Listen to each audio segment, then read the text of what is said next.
Советник од Советот на општина Кочани од редовите на ВМРО ДПМН е истовремено и директор на основно училиште, што според законот е неспојива функција.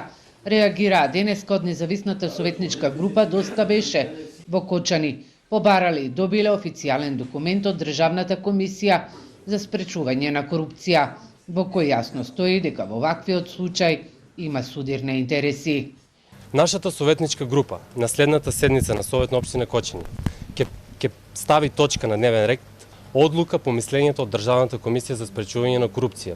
Мнозинството ќе треба да постапи правилно. Доколку не постапи правилно, ќе треба да бидеме принудени да одиме кон повисоки и надлежни судски инстанции. После наредната седница ќе продолжиме точка.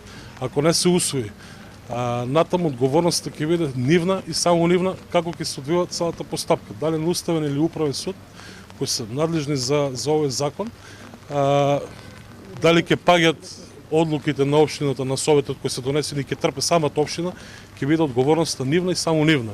Според кочанските советници од независната листа Доста беше, по најголемата трагедија во земјата во која згасна 63 млади луѓе, а околу 200 беа повредени, токму новата локална власт на Кочани треба да покаже капацитет и да ги почитува законите. И самата идеологија на сите 4 советника ни е да почне веќе навистина да се практицира законските прописи секаде. Зашто од една таква толеранција видовме која трагедија ја Кочани цела година преживува. Апсолутно не ирелевантно е за нас како правеле до сега нашите претходни колеги. Председателот на Советот на општина Кочани и директор на училиште Александар Андов вели дека се уште нема добиено официјален документ.